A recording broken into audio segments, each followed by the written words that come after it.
আল্লাহ নবী সুন্দর করে একটা হাদিস দিয়ে দিলেন। আমার নবী সুন্দর করে বললেন, আল মুসলিমু মান সালিমাল মুসলিমুনা মিন লিসানি ওয়া ইয়াদিহি। আল্লাহ নবী সুন্দর করে বললেন, সে হবে মুসলমান। কে মুসলমান?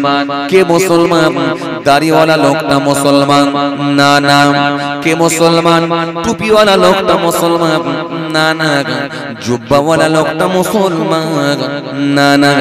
নামাজি লোকটা মুসলমান না না না। আমি রাসূলুল্লাহ বলছি, আল মুসলিমু মান সালিমাল মুসলিমুনা মিন লিসানি ওয়া ইয়াদিহি। সেই হবে মুসলমান যার হাত আর জবান হইতে অপর মানুষগুলো নিরাপদে থাকে। জোরে হবে না? আরো জোরে হয় না? 47 বছর বেঁচেছিলাম, এইটা না কারোর ক্ষতি করে না। 66 বছর বেঁচেছিল, জবান দিয়ে এমন কোন কড়া কথা বলে না, গরিবের চোখ দিয়ে পানি ঝরিয়ে দেয় না, যার হাত থেকে জবান থেকে অপর মানুষগুলো নিরাপদে ছিল। আমি রাসূলুল্লাহ বলছি, সেই হবে মুসলমান। কিন্তু আপনি যদি একবার অবাক হয়ে যাবেন, আমাদের সমাজে কিছু মানুষ আছে দেখবেন, এরা বিচার করায় অভ্যস্ত, নিজেদেরকে বিচারক বলে দাবি করে। এরা যখন বিচার করতে যায়, গ্রাম কমিটি যখন বসিয়ে দেয়, ওরা যখন বিচার করতে যায় দেখবেন, গরিবের জন্য আলাদা বিচার, বড় লোকের জন্য আলাদা বিচার, দলের লোক হলে আলাদা বিচার, অন্য দলের লোক হলে আলাদা বিচার, অন্য দলের লোক হলে আলাদা বিচার, পেছন থেকে টাকা দিয়ে দিলে আলাদা বিচার, টাকা না দিতে পারলে আলাদা বিচার। ন্যায়কে অন্যায় সাব্য, ন্যায়কে অন্যায় করে দেয়, আর অন্যায়কে ন্যায় করে দেয়, এদের কাছে কোনো ব্যাপারই নয়। অনেক সময় দেখা যায় বাবাজি আমার ভাইরা, যে লোকটা গরিব মানুষ ছিল, টাকা দিতে না পেরে তাকে অপরাধী বলে সাব্যস্ত করে জেলে ঢুকিয়ে দিয়েছেন। অথচ যে লোকটা অন্যায় করেছিল, সে লোকটা দেখেন হাতে জান্ডা নিয়ে ছাতি ফুলিয়ে ঘুরে বেড়াচ্ছে। সমাজে এমন ঘটনা ঘটছে কি ঘটেনি?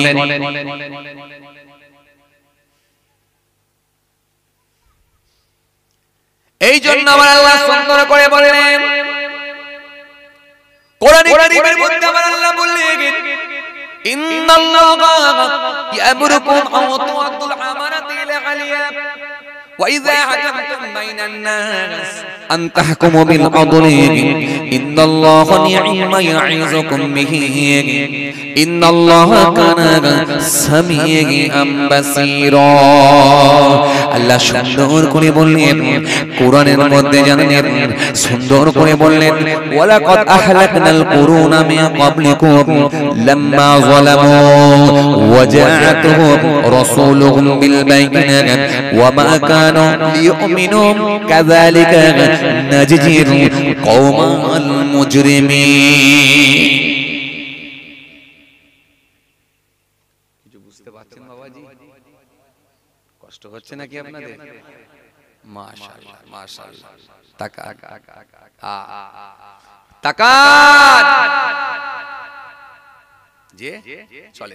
এবার একটা কথা বলি, এবার একটা কথা বলি, কি যেখান থেকে ছেড়ে এলাম, এবার একটা কথা বলি, তাকান আমার দিকে, ধ্যান দেন। আচ্ছা, তাহলে যে লোকটা হায়দ্রাবাদে ছিল, ওর 1 ফুট জায়গা নিয়ে নিয়ে, আচ্ছা যার জায়গাটা নিয়ে নিল সে কি পাবে? যে লোকটা সবর করে নিল কি পাবে? মনে করে দেখুন, আমি কিন্তু বলেছি হাদিস, কি পাবে? এই ঠিক ধরেছে। কেন? সবর করে নিয়েছে, জান্নাতের মধ্যবর্তী স্থানে একটা প্রাসাদ পাবে। বুনিয়া লাহু ফি ওয়াসাতিহা, একটা প্রাসাদ পেয়ে গেল। কিন্তু যে লোকটা সবর করলো সে প্রাসাদ পেল, আর যে লোকটা জোর করে দখল করলো সে কি পেল? জাহান্নাম। আচ্ছা ও না হলে জাহান্নাম পাবে। আচ্ছা এবার আপনারা বলেন তো, এই জাহান্নাম কবে পাবে? মরার পর। তার মানে এখন দেরি আছে, অনেক দেরি না? অনেক দেরি। আর এমনি জালেম লোকেরা একটু বেশি দিন সময় পায়। কথা বলছেন না কেন? ফেরাউন অনেক বছর পেয়েছিল, জি নমরুদ পেয়েছিল, সাদ্দাত পেয়েছিল, এমনি জালেমরা একটু বেশি সময় পায়, তাহলে মরার পরে জাহান্নাম মানে সে অনেক সময়, তাই না? বাকি আছে অনেক। আচ্ছা এই যে পাবে কি শাস্তি পাবে, আসেন কি শাস্তি পাবে? এত নিয়া নওজওয়ান জামাকেরা, হিয়া মে মুরব্বিয়ানিরা, বাবারা শুনে রেখে দিন না, বাবারা জেনে রেখে দিন বাবা।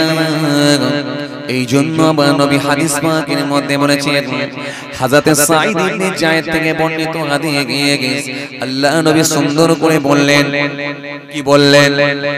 আমার নবী সুন্দর করে বললেন, যে ব্যক্তিটা জোর করে এক বিঘা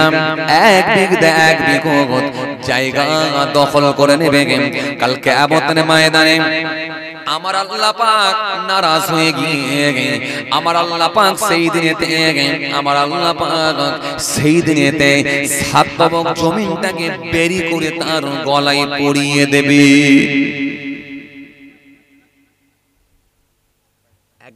কতটা জায়গা? এক বিঘা জায়গা মানে কতটা? কতটা?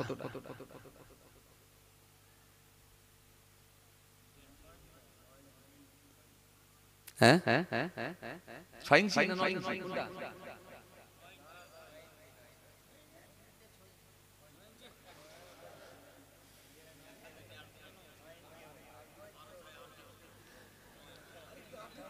আচ্ছা ঠিক আছে মাশাআল্লাহ, যাই হোক হবে, হয় 9 হবে নালে 6 হবে, কিছু একটা হবে, তাই তো?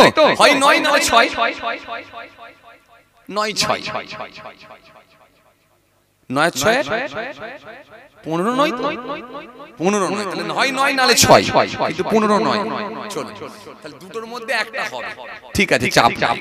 কেউ বলেছে 9, কেউ বলেছে 6, তাহলে 6 ইঞ্চি জায়গা যদি দখল করে লাই, 7টা জমিনকে বেরি করে আল্লাহ বলছে গলায় ঝুলিয়ে দেবে। কে বলছে? আমার নবী সাঈদ ইবনে যায়েদ থেকে বর্ণিত হাদিস। এবার এই শাস্তিটা তাহলে কি কম বলে মনে হচ্ছে? দাঁড়ান, যোগ্য তো দেবেই, কিন্তু তার জন্য কিছু স্পেশাল শাস্তি থাকবে না? স্পেশাল কাজ করলে তো স্পেশাল বেনিফিট থাকবে না?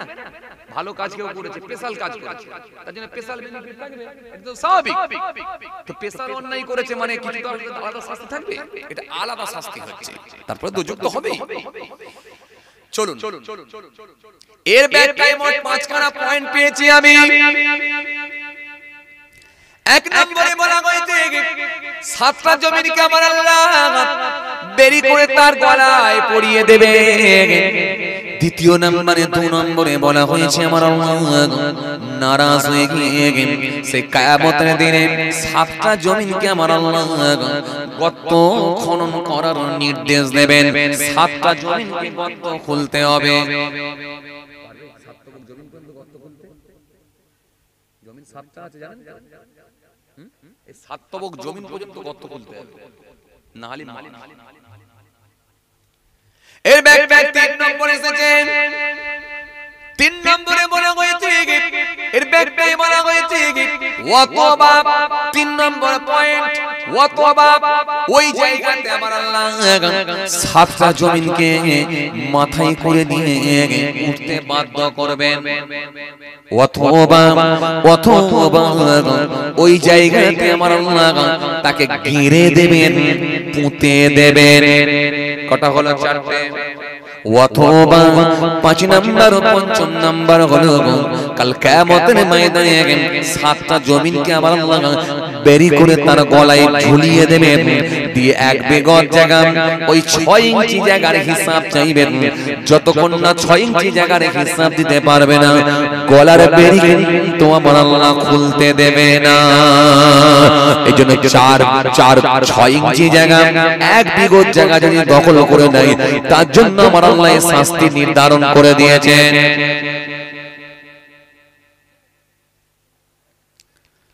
এইবার আপনাদের সামনে আমি একটা কথা বলি, শুনেন। 6 ইঞ্চি জায়গা দখল করলে যদি এই শাস্তি হয়, তাহলে আমাদের সমাজে কিছু মানুষ আছে দেখবেন 10 কাঠা জায়গা বর্গা করে খাচ্ছে, 10 কাঠা জমি দখল করে খাচ্ছে, 5 কাঠা জায়গা দখল করে খাচ্ছে, ক্ষমতা আছে ক্ষমতাকে কাজে লাগিয়ে দখল করে খাচ্ছে, কিন্তু কেউ তার সামনে মুখ খোলার ক্ষমতা নাই। আমাদের সমাজে কিছু মানুষ আছে দেখবেন রোডের ওপরে যদি গরিব লোকের জায়গা থাকে ওই জায়গাটাকে জোর করে ক্ষমতা দেখিয়ে দখল করে নেয়। যে জায়গাটার বর্তমান মূল্য এখন 1.5 লাখ টাকা করে শতক, সেখানে 20,000 টাকা করে শতক দিয়ে বিক্রি করতে বাধ্য করলো। যদি 20,000 টাকা করে শতক না দাও তাহলে টাকাও দেবো না, জায়গা দেবো না, এরকম আওয়াজ দিতে লাগলো।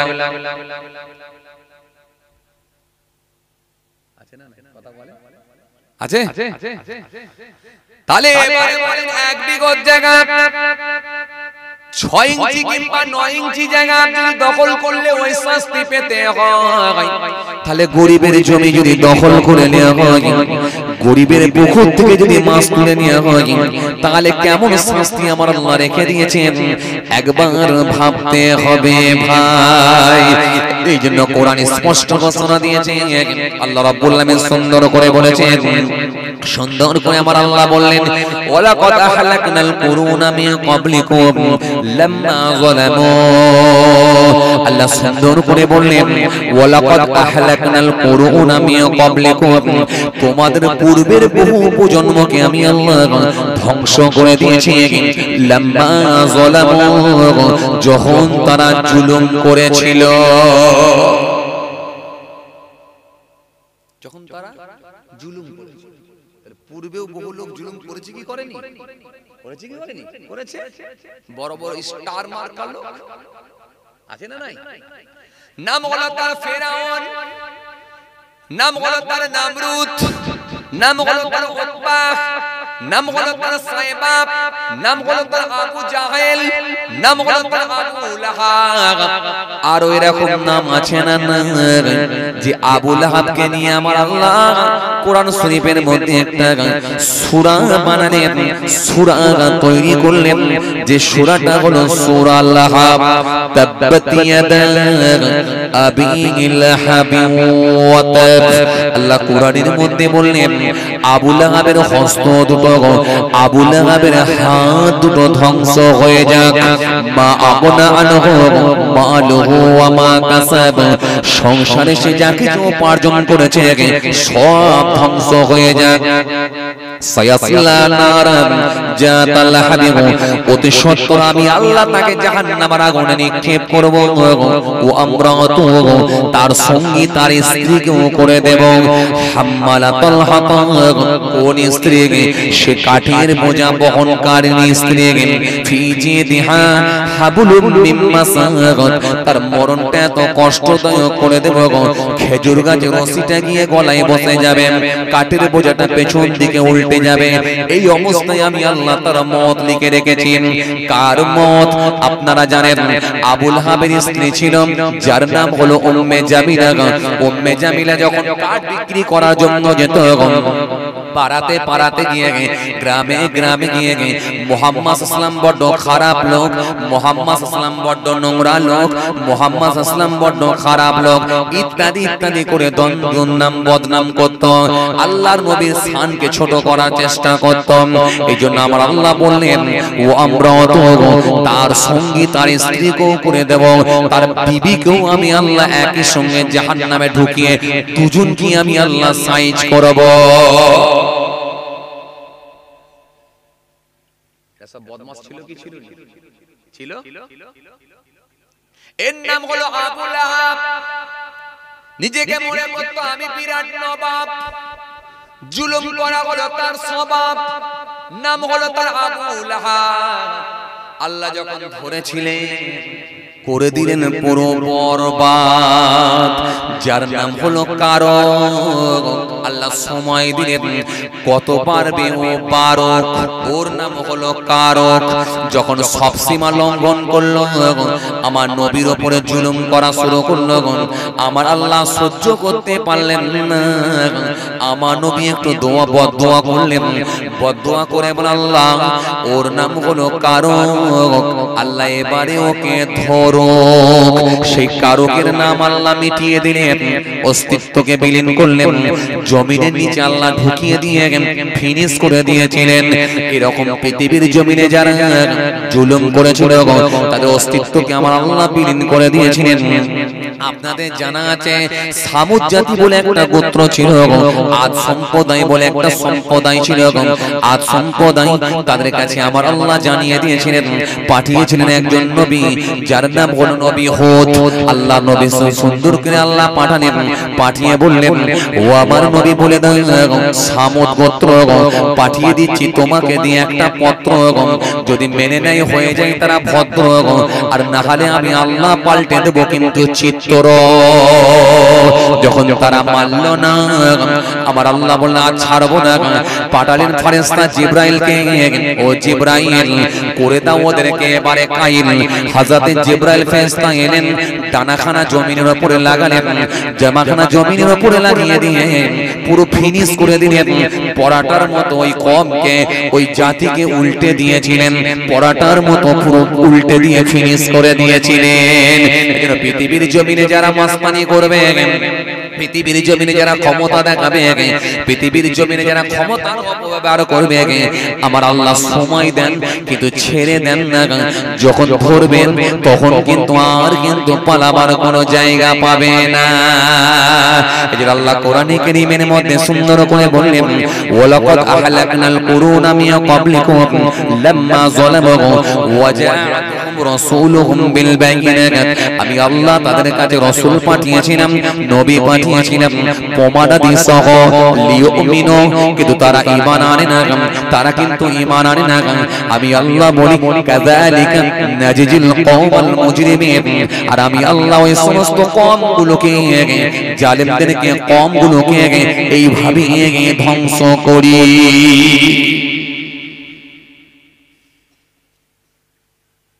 কথা কিছু বুঝতে পারছেন বাবাজি? আসেন খেয়াল করেন বাবাজি, যে অন্যায়কে কখনো আমার আল্লাহ মেনে নেবেন না, খালি সময়ের অপেক্ষা। 40 বছর আগে তো চাচা আমি দুনিয়াতেই আসি, আমি আর আপনাকে কি করে বুঝাবো? আমার তো 40 বয়সই হয় না। চাচা বলছে মরার বয়স হয়ে গেল, তো 40 বছর আগে এসে তো বলা দরকার ছিল, কিন্তু 40 বছর আগে আসবো কি করে? আমি তো তখন জন্মই করিনি। আসে চলুন, আমি আপনাদেরকে একটা কথা বলেছিলাম, কি বলেন তো, যে নিঃশ্বাস যতক্ষণ চলবে তার মানে এখনো টাইম আছে, স্টিয়ারিং ঘোরাতে পারবে। কেন? আমার আল্লাহর দরবারে কাঁদলে আমার আল্লাহ মাফ করে দিতে পারে, আমার আল্লাহর কাছে কাপ চাইলে মাফ করে দিতে পারে। তবে হক হলো দুই ধরনের, একটা হলো আল্লাহর হক আর একটা হলো বান্দার হক। আল্লাহর হক নষ্ট করলে আল্লাহ মাফ করে দিতে পারে, কিন্তু বান্দার হক যদি নষ্ট করে দেয়, বান্দা যতক্ষণ না মাফ করবে আল্লাহ কিন্তু ছাড়বে না। একটাও ওই জন্য কি হয় জানেন, কিছু লোক আছে দেখবেন যখন জানাজার নামাজ হয়, জানাজার নামাজ হয়, দেখবেন জানাজার নামাজ হলে দেখবেন যে লোকটা মারা যায়, ওই মাইয়াতের পক্ষ থেকে তার ছেলে হোক, তার পোতা হোক, কেউ না কেউ উঠে দাঁড়িয়ে বলে আমার আব্বাজান কিংবা আমার দাদুজান কিংবা আমার নানাজান তিনি আল্লাহর ডাকে সাড়া দিয়েছেন, তো সুতরাং আপনারা আমার আব্বাজান বা আমার দাদুজান যদি কিছু কারোর মনে দুঃখ ব্যথা কষ্ট দিয়ে থাকে আল্লাহর রাস্তায় মাফ করবেন, আর যদি কোনো ঋণ টিন করে থাকে আমাদেরকে বলবেন, আমরা দিয়ে দেব। তখন পেছনে মুদিখানা দোকানদার মনে মনে ভাবছে তোর আব্বা সে ধার খেয়ে আমার সঙ্গে 4.5 বছর আগে ধার খেয়েছিল 5000 টাকা, সে 4.5 বছর বেঁচে রইল, টাকা দেওয়ার টাইম হলো না, আবার তোকে বললে তুই দিবি, এটা কখনো হয়নি। তাড়াতাড়ি ওকে ঢোকা মাটির নিচে, ফেরেশতা এসে ধুলাই করুক, আমি এটুকু জানাজা পড়তেছে বলছি, তাড়াতাড়ি ঢুকিয়ে দে, আর দেরি করিস না। কথা বলছেন কথা বলেন না কেন? তখন ওই লোকটা পেছন থেকে মনে মনে ভাবছে তোর আব্বা ৫,০০০ টাকা ধার খেয়েছে, ৪.৫ বছর বেঁচে রইল। আর আমার সঙ্গে দেখা হলি বলতাম যে বাবা ভাই টাকাটা দাও না গো, লিবিয়া লিবিয়া। এইভাবে ৪.৫ বছর কাটিয়ে দিল, ধারটা মেটালো না, শোধ করলো না। আর তুই আজকে এখানে দাঁড়িয়ে বলছিস আমার আব্বা যদি কিছু কারোর কাছে ঋণ করে থাকে আপনারা বলবেন দিয়ে দেবো। হয় না, তো দাদুও ধার খেয়ে পয়সা দেয় না, তোর বাপও ধার খেয়ে পয়সা দেয় না, তুই বেটাও ধার খেয়ে পয়সা দিবি না, তোদের রক্তই খায়। দেরি করিস নি, জানাজা হয়ে গেছে, ভেতরে ঢোকো, ফেরেশতা কেসতে দে। কথা বলছেন না কেন? খুব চাপ, খুব চাপ, খুব চাপ। এই জন্য আমার আল্লাহ কোরআনে কারীমের মধ্যে বললেন ইন্নাল্লাহা ইয়া'মুরুকুম আন তু'আদ্দুল আমানাতি ইলা আহলিহা ওয়া ইযা হাকামতুম বাইনান নাস আন তাহকুমু বিল আদলি ইন্নাল্লাহা নি'মা ইয়া'ইযুকুম বিহি ইন্নাল্লাহা কানা সামিয়াম বাসীরা। আল্লাহ কোরআনে কারীমের মধ্যে বললেন, সুন্দর করে বললেন, কি বললেন? তোমরা আমার নির্দেশ মেনে নাও, আমার হুকুম মেনে নাও, পৃথিবীর জমিনে পাওনাদারের প্রাপ্যটা তোমরা বুঝিয়ে দাও। তুমি বাপ হয়ে গেছো, তোমার তিনটে ছেলেকে সমান ভাবে ভাগ দাও, কাউকে যেন কম বেশি করতে যেও না। তোমার বড় ছেলেটা মারা গেছে, বড় ছেলের বউ আছে, পোতা আছে, তুমি বৌমার উপরে নির্যাতন করে বৌমাকে বাপের বাড়ি চলে যেতে বাধ্য করো না। কেন তোমার বড় ছেলে তার একটাই সন্তান, তাকে ভাগ দিতে হবে মনে করে বাকি ছেলেগুলোর কথা শুনে তোমার বড় ছেলের বৌমাকে যেন বাপের বাড়ি চলে যেতে যেন বাধ্য করে দিও না। আজ সমাজের দিকে যদি তাকিয়ে দেখেন, তিনটে ছেলে, বাপ বেঁচে আছে কিন্তু বড় ছেলে মারা গেছে। এখন বড় ছেলে মারা গেছে, বড় ছেলের একটা ছেলে আছে, পোতা আছে, মাত্র 10 বছর বয়স। এই পোতাকে ভাগ দিতে হবে বলে ওই পোতার চাচাগুলো অর্থাৎ বাকি ভাইগুলো বাপকে জোর করে প্রেসার দিয়ে, বাপকে জোর করে প্রেসার দিয়ে বৌমাকে কাঁদাতে কাঁদতে কাঁদতে নির্যাতন করে বৌমার উপরে অত্যাচার করে বাপের বাড়ি পাঠিয়ে দিতে বাধ্য করে। সমাজে এমন ঘটনা ঘটছে কি ঘটেনি? এখন তো সব মুখে দাড়ি টাড়ি রেখে দিয়ে টুপি টাপা পরে নিয়ে হজ করে এসে সব দরবেশ হয়ে গেছে। বিরাট ব্যাপার, বিরাট ব্যাপার। কিন্তু ওই বৌমাকে বাপের বাড়ি যেতে বাধ্য করেছিল। সেদিনে বৌমা কাঁদছিল, কাঁদতে কাঁদতে বলেছিল, আল্লাহ আল্লাহ আল্লাহ, আমি না হলে বাইরের মেয়ে, কিন্তু এই ছেলেটা তো তারই ছেলে, যে মারা গেছে তারই ছেলে। আল্লাহ এই সন্তানকে ভাগ দিতে হবে বলে আজকে তাড়িয়ে দিল আমাকে, আমি বাপের বাড়ি যেতে বাধ্য হচ্ছি। বাবু তুমি বিচার করো, বাপের বাড়িতে আমার বাপও বেঁচে নেই, জানি না আমার ভাইয়েরা আমাকে ঘরে তুলবে কিনা, এক মুঠো খাওয়াবে কিনা, আমার বাচ্চাটাকে কেমন করে মানুষ করবো জানি না, আল্লাহ তুমি বিচার করো। বৌমা সেদিনে কাঁদতে কাঁদতে বলেছিল, ও দাদু তুমি আল্লাহর দরবারে ধরা পড়বে, ধরা খেতেই হবে, কারণ আল্লাহ আপনাকে ছাড়বে না। কিছু কথা বুঝতে পারছেন? জি। আজ সমাজের দিকে যদি তাকিয়ে দেখেন, আমাদের সমাজে অনেক শাশুড়ি আছে দেখবেন বৌমাদের ভেতরে ন্যায় বিচার করতে পারে না। কথা বলে অনেক শাশুড়ি আছে দেখবেন বৌমাদের ভেতরে ন্যায় বিচার করতে পারে না। তিনটে বৌমা, একটা বৌমাকে ভালো করে আদর করে রেখে দিয়েছে, কারণ ওই ছেলেটা হলো রাজনীতি করে, একটু জালেম। ও জালেম বলে ওর বউকে খাটাই না। আর একটা ছেলে দিল্লিতে থাকে, আর একটা ছেলে দুবাইয়ে থাকে, ওই দুটো বৌমাকে খাটাই, চা করে নিয়ে এসো, চা করে নিয়ে এসো, ভাত করে নিয়ে এসো, কাপড় কাচো, পানি নিয়ে এসো, ঘর মোছো, বাকি সব কাজগুলো দুটো বৌমাকে করাও। আর একটা বৌমাকে আলাদা ভাবে আরামের জায়গায় রেখে দেখেন, কেন ওই ছেলেটা আমার শক্ত ছেলে, ওই ছেলেটা আমার রাজনীতি মাখামাখি করে ও ছেলেটাকে খেপিয়ে দিলে বিপদ হবে, বৌমা ঠিক থাকলে আমার ছেলেও ঠিক থাকবে। কথা বলছেন না কেন? শাশুড়ি গোলমাই, শাশুড়ি বৌমাই এখন গোলমাল আছে না? কথা বলছেন না কেন? শাশুড়ি বৌমাই গোলমাল আছে না? আছে। যে মাঝে মাঝে দেখবেন পুকুরের ঘাটে গিয়ে কিছু শাশুড়িরা বলে, কি বলে জানেন? জামাইটা আমার এত ভালো, জামাইটা আমার অমায়িক, জামাইটা আমার অসাধারণ, এত ভালো আমার জামাই পেয়েছি, খালি আমার মেয়ের কথায় ওঠে আর বসে, ওঠে আর বসে, ওঠে আর বসে। কিন্তু বৌমাটা আমার এত বদমাস, ছেলেটা আমার এত বদমাস, খালি বৌমার কথায় ওঠে আর বসে। কি কথা মনে আপনারা বুঝতে পারেন? বুঝতে পেরেছি? অনেক বেশি বুঝে ফেলেছে যে এরকম কিছু আছে না? না বলে, কি বলে যে জামাইটা আমার খুব ভালো, খালি মেয়ের কথাই ওঠে আর বসে, কিন্তু ছেলেটা আমার এত বদমাস, খালি বৌমার কথাই ওঠে আর বসে। তার মানে একই স্টাইল, এইদিকে ঘোরালো, ওইদিকে ভালো, এদিকটা খারাপ। তখন বৌমা যদি জানতে পারে যে পুকুরের ঘাটে এরকম করে বলছে জামাইটা খুব ভালো, মেয়ের কথাই ওঠে আর বসে, তখন বৌমা কি বলবে? তাহলে আমি উঠালে বসালে তাহলে আমারটাই দোষ, গোলমাল হবে না? এই জন্য শাশুড়ি বৌমা আজকের দিনে গোলমাল চলছে। শাশুড়িদের কাজ হলো প্রত্যেকটা বৌমাকে সমান নজরে দেখা, বৌমাকে নিজের মেয়ে বলে মনে করা, আর বৌমাদের কাজ হলো শাশুড়িকে নিজের আম্মা বলে মনে করা।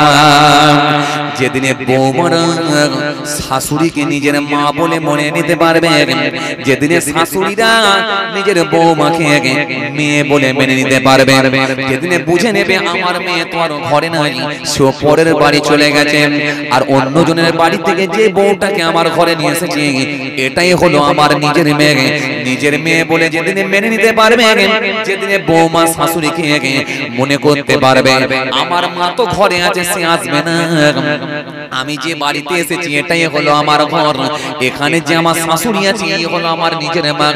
যেদিনে বৌমা নিজের মা বলে মেনে নেবে আর শাশুড়ি যেদিনে নিজের মেয়ে বলে মেনে নেবে, সেদিনই দেখবেন ন্যায় বিচার পাবে, সেদিনই দেখবেন সমান নজরে দেখবে, সেদিনই দেখবেন হক বিচার পেয়ে যাবে।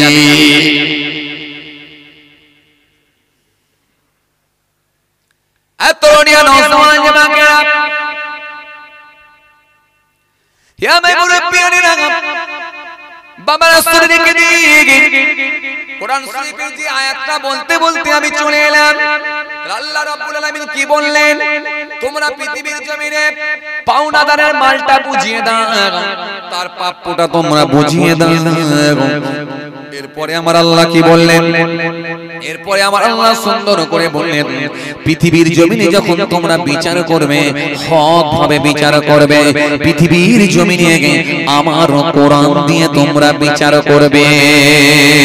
এজন্য আমার আল্লাহ সুন্দর করে বললেন, ওয়া মাল্লাম ইয়াহকুম বিমা আনজালাল্লাহ ফাউলাইকা হুমুজ যালিমুন, ওয়া মাল্লাম ইয়াহকুম বিমা আনজালাল্লাহ ফাউলাইকা হুমুল ফাসিকুন, ওয়া মাল্লাম ইয়াহকুম বিমা আনজালাল্লাহ ফাউলাইকা হুমুল কাফিরুন।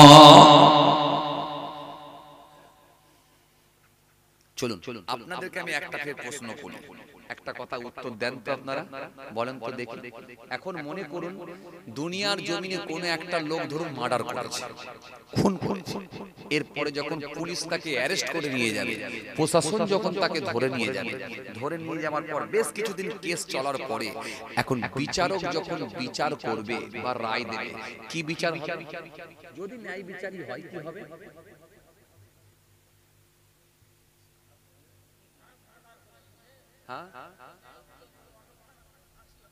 ফাঁসি হবে। কেন? যদি ন্যায় বিচার পাই তাহলে কি হবে? ফাঁসি। যেহেতু মার্ডার করেছে বলে ফাঁসিতে ঝুলিয়ে দাও, কিংবা যাবজ্জীবন জেল করে দাও, দুটোর মধ্যে একটা করো, নালে ফাঁসিতে ঝুলিয়ে দাও। তাহলে মার্ডারের বদলে মার্ডার। এখন এবারে আপনারা বলেন তো দেখি, কোন একজন লোক যদি 10টা মার্ডার করে, 10টা মার্ডার করার পর, 10টা খুন করার পর যখন ওকে অ্যারেস্ট করবে, ধরে নিয়ে যাবে। বিচারক যখন বিচার করবে এই সময় আপনারা বলেন তো দেখি এবারে এর বিচারটা কি হবে?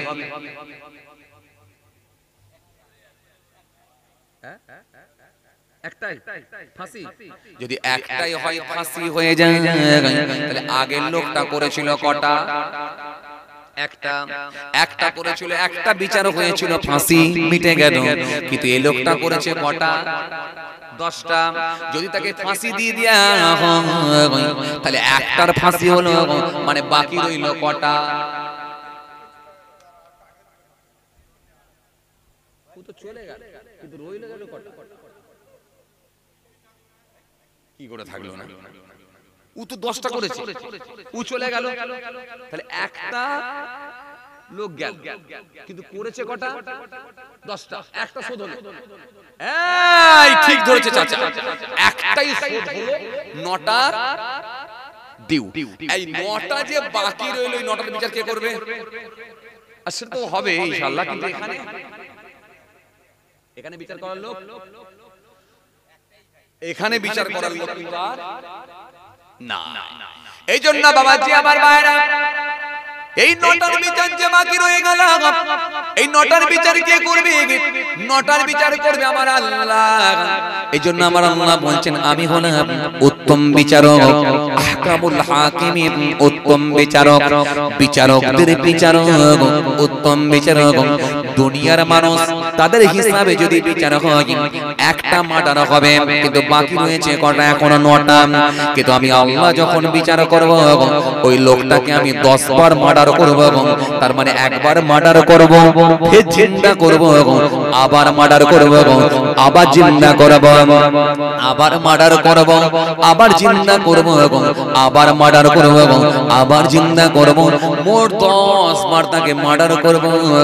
যেহেতু সে 10টা মার্ডার করেছি। পৃথিবীর মানুষের বিচার আলাদা, আর আমার আল্লাহর বিচার আলাদা।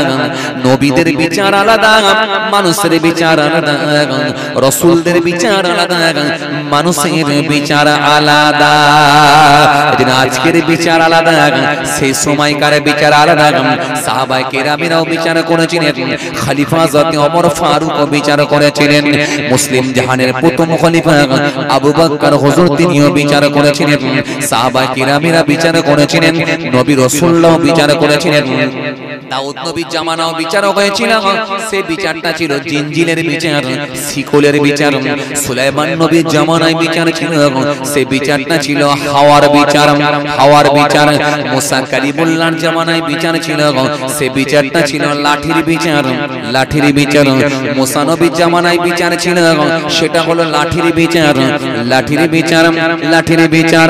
আর আমাদের নবী নূর নবী, আখির নবী, নবী মুহাম্মদ মুস্তাফা সাল্লাল্লাহু আলাইহি সাল্লামের উম্মতদের জন্য বিচার করে দিয়েছেন আমার আল্লাহ কোরআনের বিচার।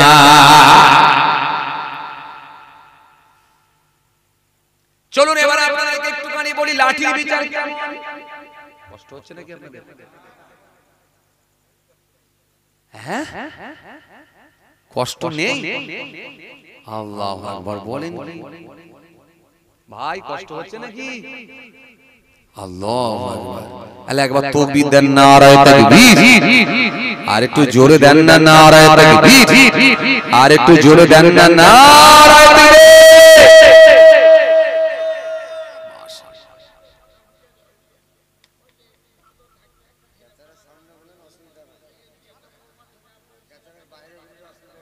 আয়া বলে দিচ্ছি, বলে দিচ্ছি। হ্যাঁ, বলে দাও, বলে দাও। আসেন, তাহলে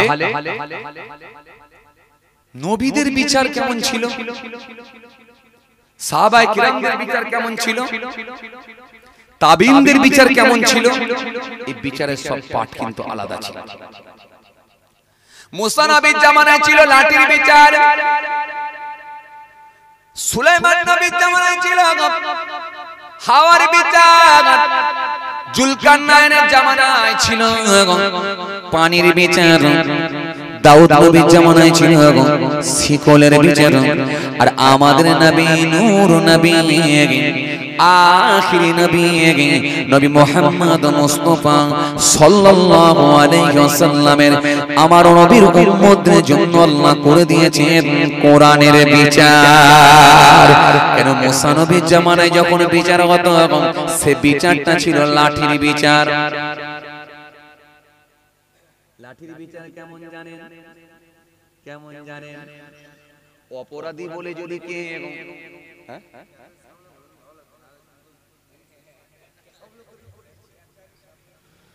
আমি সামনে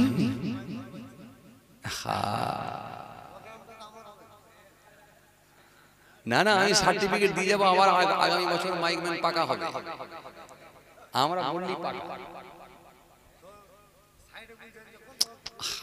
2 ঘন্টা বলবো, মুখের দিকে যাবে না হয়। আপনাকে যদি বলি মশা মাছি কিছু মারতে দেবো না, চুপ করে বসে থাকেন। যে এ তো আমি জানতো মানুষ, আমি তো স্ট্যাচু নয়। বলছে মুখ কেন ঘোরাবে হুজুর? আসেন, সব বলে দিয়েছে, চিন্তা নেই। খেয়াল করেন, খেয়াল করেন। এত নিয়ে নওজওয়ান জামাকেরা,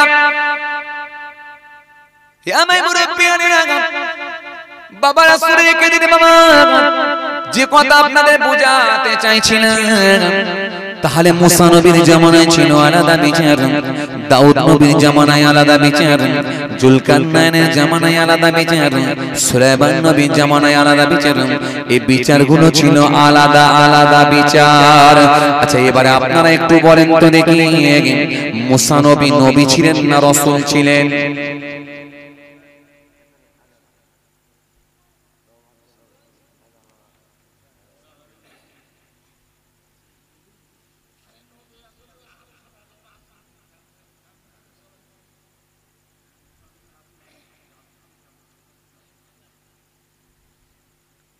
সুন্দর বলেছে চাচা, পারেন কথা,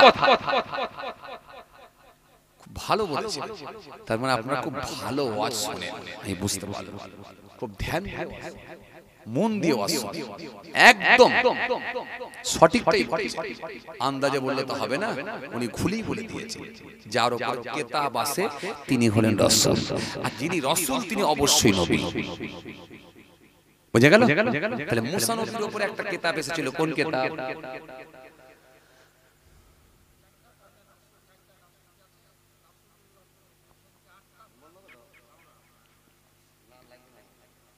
তাওরাত কিতাব। Correct answer. মুসা নবীর উপরে এসেছিল তাওরাত কিতাব। জবুর কিতাব কার উপরে? দাউদ আসলামের উপরে। একদম ঠিক। আর ঈসা রুহুল্লাহর উপরে ইনজিল কিতাব। তাহলে ইনাদের উপরে কিতাব যেহেতু এসেছিল, ইনারা ছিলেন সব রাসূল। যিনি রাসূল তিনি অবশ্যই নবী, কিন্তু যিনি নবী তিনি রাসূল নাও হতে পারে। চলেন বাবাজি আমার ভাইরা, এবার আপনাদেরকে একটা কথা বলি, ভালো করে বোঝার চেষ্টা করেন যে কথা আপনাদের বলতে চাইছিলাম। তাহলে মুসা নবীর জামানায় ছিল কি লাঠির বিচার। লাঠির বিচার বলতে কেমন? কোন অপরাধী ব্যক্তি, যে ব্যক্তিটা অন্যায় কাজের সঙ্গে যুক্ত ছিল, অন্যায় করেছিল, অপরাধী ব্যক্তিটি যিনি অন্যায়ের সঙ্গে সম্পৃক্ত, এরপরও সে যদি সত্য কথা না বলে, সে যদি প্রকাশ না করে, সে যদি ওটাকে গোপন করে রাখার চেষ্টা করে, মুসা নবীর দরবারে যখন বিচার চাওয়ার জন্য মানুষ আসতো, হযরত নবী মুসা সেই সময় লাঠিকে বলতেন, লাঠি যা অপরাধী ব্যক্তিকে চিহ্নিত করে আমার কাছে নিয়ে এসো। বলা মাত্রই ওই লাঠি কানা সেই সময় অপরাধী ব্যক্তিকে মারতে মারতে মারতে মারতে মারতে মারতে মারতে মুসা নবীর দরবারে নিয়ে আসতো। এমন ভাবে তাকে পেটানো হতো, লাঠি এমন ভাবে তাকে পেটাতো, লাঠি কারোর কথা শুনতো না। ওই মানুষটা চিৎকার করে মুসা নবীর দরবারে আসতে বাধ্য হতো।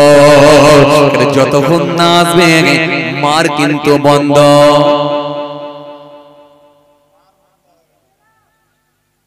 মার বন্ধ বলবিনি মানে বাবারে মারে করে চলে আসতো, এসে বলে হুজুর আমি অপরাধ করেছি, আমাকে তাড়াতাড়ি হুজুর ক্ষমা করেন, হুজুর লাঠিকে বন্ধ করতে বলুন, লাঠিকে বারণ করতে বলুন, হুজুর লাঠিকে বারণ করুন, আমি আর পাচ্ছি না হুজুর।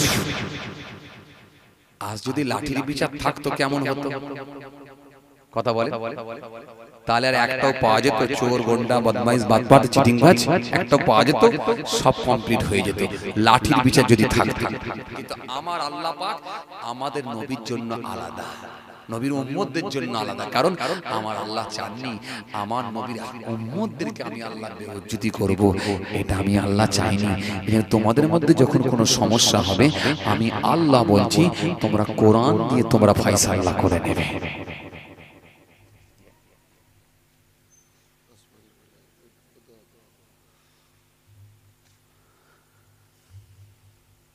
আসে কষ্ট হয়ে যাচ্ছে আপনাদের না?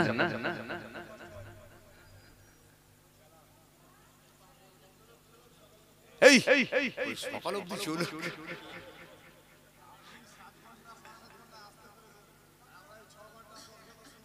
এই আল্লাহ 6 ঘন্টা 10 ঘন্টা শুনবে। আমার বাড়িওয়ালা সাহেব তো চিন্তিত হয়ে যায়, আমার খাপ হয়ে যাচ্ছে, এরা বলছে 6 ঘন্টা শুনবো, এই সব বোনাস, এ কি অবস্থা। যে চাচা বলছে কষ্ট টাইম পার হয়ে গেছে, ওই চাচা বলছে সকাল পর্যন্ত হবে, এই ভাই বলেছে 6 ঘন্টা 7 ঘন্টা আপনি আসতে পেরেছেন, আর আমরা 6-7 ঘন্টা শুনতে পারবো না।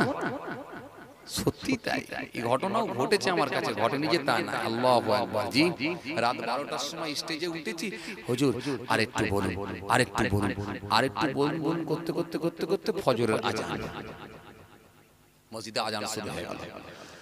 আল্লাহু আকবার, আল্লাহু আকবার, আল্লাহু আকবার,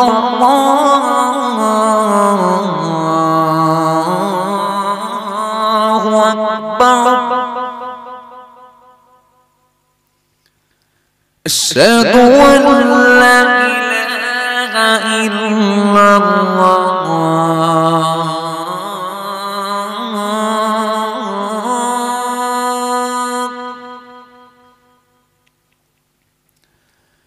আশহাদু আন নবীকে দিয়েছিলেন, ঈসা নবীকে দিয়েছিলেন, নবী রাসূলদেরকে আমার আল্লাহ মিরাকেল অলৌকিক ক্ষমতাগুলো দান করেছিলেন, যেগুলো দিয়ে দেখিয়ে সাধারণ মানুষকে ইসলামের দিকে আহ্বান করবে, ইসলামের দিকে ডাক দেবে, ইসলামের দিকে ইনভাইট করবে। কিন্তু আমাদের নবী নূর নবী আখিরি নবী হযরত নবী মুহাম্মদ মুস্তাফা সাল্লাল্লাহু আলাইহি সাল্লামকে আমার আল্লাহ পাক স্পেশাল মুজিজা দিয়েছিলেন, অলৌকিক ক্ষমতা দিয়েছিলেন, এমন দিয়েছিলেন আমার নবীর জন্য কোনো একটা দুটো তিনটে চারটে আলাদা এরকম নির্ধারণ করে দেওয়া হয়নি, বরং হাবিবুল্লাহ যখনই আমি আল্লাহ আমার কাছে বলবে আমি আল্লাহ সেটাই হাবিবুল্লাহর দোয়াকে কবুল করে নেব।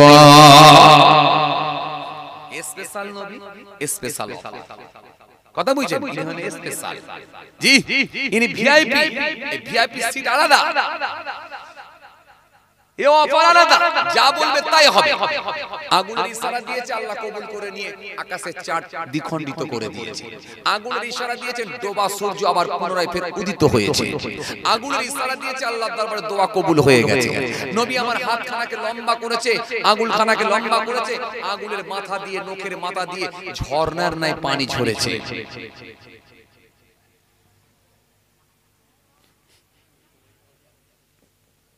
কথা বুঝতে পারছেন? তাহলে এই নবীর জন্য সব আলাদা, এটা স্পেশাল নবী, স্পেশাল নবী, স্পেশাল নবীর জন্য স্পেশাল অফার।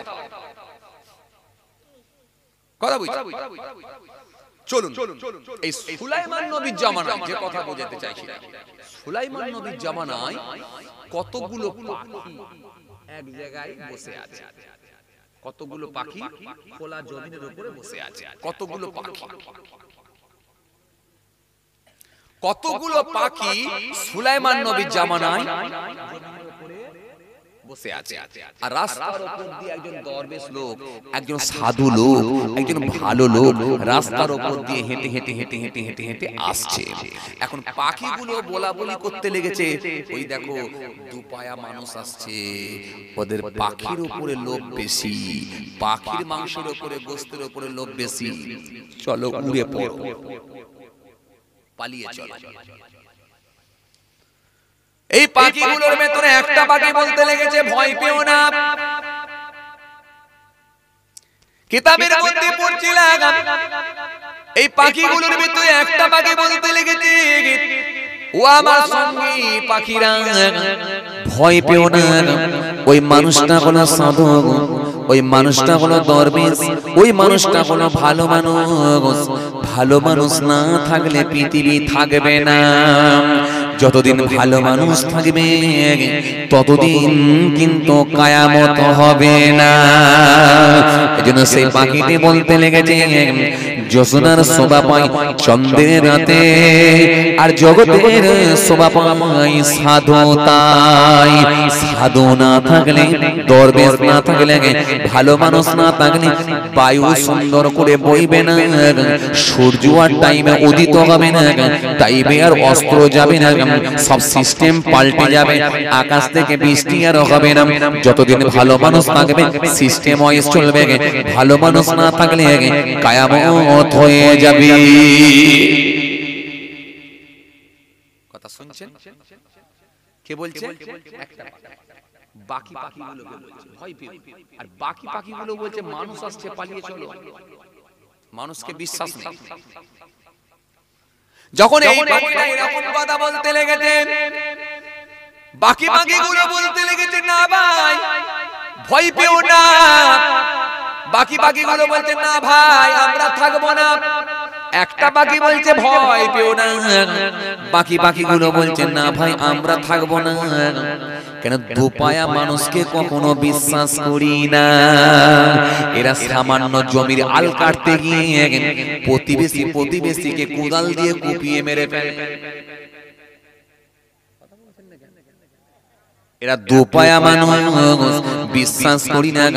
সামান্য অর্থের জন্য নিজের ভাইকে হত্যা করে ফেলে, জানে মেরে ফেলে। এই দুপায়া মানুষকে বিশ্বাস করি না। নিজেদের রাজনীতির ফায়দা তুলতে গিয়ে নিজের দলের কর্মীকে পর্যন্ত হত্যা করে দিয়ে অন্য দলের উপরে চাপিয়ে দেয় এই দুপায়া মানুষ।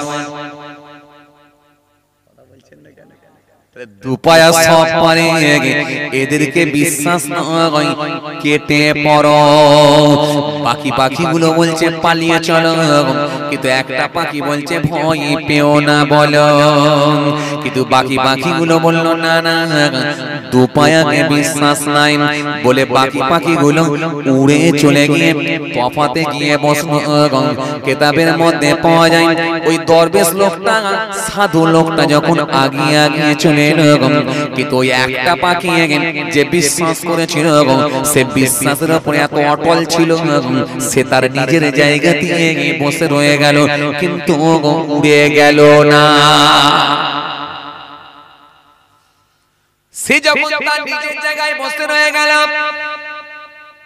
কিতাবের মধ্যে পাওয়া যায় নিজের জায়গাতে অটল, সে কিন্তু বিশ্বাস করে নিয়েছে। সে মনে মনে ভাবলো আমাকে মারবে না, সে বিশ্বাস করে বসে রয়েছিল। কিন্তু ওই সাধু মানুষটা, ওই দরবেশ মানুষটা যখন কাছাকাছি পাশাপাশি গিয়ে পৌঁছে গেল, হাতেতে ছিল একটা লাঠি, লাঠিখানা নিয়ে ওই পাখিটার উপরে প্রহার করতে গেল। কিন্তু প্রহার করতে গিয়ে লাঠিটি ছিটকে গিয়ে ওই পাখিটার পায়ে এসে লাগলো, পাটা ভেঙে গেল। যখন একটা পা ভেঙে গেল, পাখিটার যন্ত্রণা কষ্ট শুরু হয়ে গেল। পাখিটি বড় কষ্ট করে উড়ে চলে গেল, উড়ে গিয়ে তফাতে বসলো। মনটা খারাপ হয়ে গেল। মনটা খারাপ করে বলতে লাগলো, ওরে আমার মনটা খারাপ করে বলতে লাগলো, হে দরবেশ তোকে আমি বিশ্বাস করেছিলাম, তুই যে এত বড় বিশ্বাসঘাতক এটা তো আমি আগে জানতে পারি না। যদি জানতে পারতাম তুই বিশ্বাসঘাতক, তোর ভেতরটা আলাদা বাইরেটা আলাদা, তোর চেহারা আলাদা ভিতর আলাদা, তাহলে আমি তো আর থাকতাম না, আমি উড়ে চলে যেতাম। আমার সঙ্গীগুলো যেমন উড়ে চলে গেল আমিও তো উড়ে চলে যেতাম। কিন্তু আমি বিশ্বাস করেছিলাম তুই দরবেশ লোক, ভালো লোক, সাধু লোক, আমি বিশ্বাসের উপরে অটল ছিলাম। কিন্তু তুই যে আমার উপরে প্রহার করবি আমি এটা কখনোই ভেবে ভাবতে পারিনি, আমি এরকম কিন্তু ভাবি না। কারণ তোর চেহারাই ফুটে উঠেছিল ভালো লোক বলে, তুই শিকারী বলে আমি জানি না, শিকারী লোক হলে তার চেহারা আলাদা হবে, হাতে অস্ত্র থাকবে, তোকে দেখে কিন্তু শিকারী বলে মনে হয়নি। কিন্তু তুই যে আমার উপরে প্রহার করে পাটা ভেঙে দিবি আমি আশা করতে পারিনি। আজকে আমি যন্ত্রণায় অস্থির হয়ে পড়েছি, তবে মনে রাখ তোর বিচার আমি করব, তোকে কিন্তু আমি ছাড়বো না। এই জামানায় একজন নবী আছে যার নাম হলো হযরত সুলাইমান আলাইহিস সালাম। ইনাকে আল্লাহ এমন জ্ঞান দিয়েছিলেন পৃথিবীর সমস্ত প্রাণীর ভাষা পর্যন্ত বুঝতে পারতেন। তিনি তখতার উপরে চাপলে 1200 মানুষকে নিয়ে হাওয়াতে উড়ে চলে যেতে পারতেন। পৃথিবীর সমস্ত প্রাণীর ভাষা পর্যন্ত তিনি বুঝতেই পারতেন। চলো চলো চলো আমি সুলাইমান নবীর দরবারে যাব, সুলাইমান নবীর দরবারে গিয়ে এই বিচার কিন্তু আমি দেব। তাহলে এখান থেকে প্রমাণ হয় তৎকালীন সময়ের পশু পাখিগুলো কিন্তু ন্যায় বিচার করে, আর আজকে তো মানুষই ন্যায় বিচার পায় না। কথা বলেন, মানুষ ন্যায় বিচার পায় না, পশু পাখি তো অনেক দূরের কথা। একটা ছাগল যদি কারো জমিতে গিয়ে একটা ফসল খেয়ে নেয়, এমনও মানুষ আছে তার ঠ্যাংটা ধরে জমির উপরে কাছাড় মেরে তার একেবারে পোটা বার করে দেয়। আছে একটা কড়া থেকে যদি একটা মাছ খেয়ে নেয় একটা বিড়াল, এমন আস্তে আস্তে লাঠি নিয়ে এসে তার উপরে এত জোরে প্রহার করে বিড়ালটা ওই স্পটে ওখানে মারা যায় একটা মাছ খেলে। এই তো মানুষ, ঠিক? এইজন্য আল্লাহ বললেন তোমরা জুলুম করো না, জুলুমকারীকে আমি আল্লাহ ভালোবাসি না, পছন্দ করি না। জুলুম কথা বুঝতে পারছেন? তো সুলাইমান নবীর কাছে গিয়ে বিচার দিতে গেছে কে? পাখি। হুজুর এই বিচার করবে কে? পাখি। ন্যায় বিচার পাবে কার কাছে? সুলাইমান নবীর কাছে। আল্লাহু আকবার। হুজুর আজকে আমি রাস্তায় ধারে বসেছিলাম, এক দরবেশ লোক আসছিল, আমি ভেবেছিলাম যে লোকটি ভালো লোক, আমার সঙ্গী সাথীরা সব ভয়ে উড়ে গেছিল, কিন্তু আমি উড়ে যাইনি, আমার ওপর প্রহার করে আমার পা ভেঙে দিয়েছে। হুজুরের বিচার করে, যদি সেই লোকটি শিকারী হতো তাহলে উড়ে চলে যেতাম, কিন্তু লোকটি ছিল দরবেশ, দরবেশী চেহারা নিয়ে আসছিল, ভালো লোক মনে করেছিলাম বলে উড়িনি, কিন্তু তার আমি কত প্রশংসা করেছিলাম, কিন্তু সেই লোকটা এরকম বিশ্বাসঘাতক আমি জানিনি। হুজুর আমাকে মেরে ঠ্যাং ভেঙে দিয়েছে, বিচার আপনার। হযরত সুলাইমান নবী একটা জিনকে বললেন, জিন যাও ওই দরবেশ লোকটাকে ধরে নিয়ে এসো। কষ্ট হচ্ছে নাকি আপনাদের?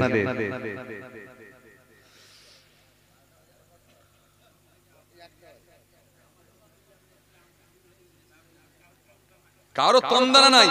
আল্লাহু আকবার। একটা পার হয়ে গেছে,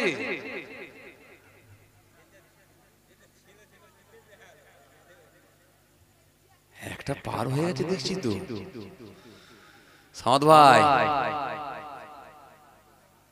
তাহলে করে দি দোয়া, আর করে লাভ নেই। হ্যাঁ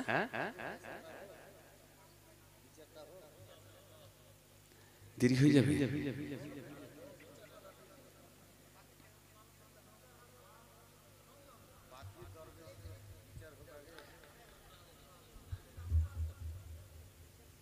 তাবারুক আছে তো নাকি? হ্যাঁ আবার তাবারুকটারও খেয়ে দিয়ে সব বাড়ি যেতে হবে তো।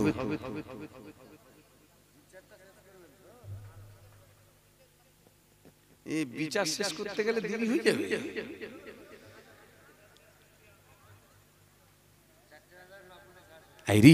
বলে 4,000 না পড়লে ছাড়া ছাড়ি নেই। আবার মাইক বলছে, তাহলে মাইক মানে টেম্পারও ভালোই আছে।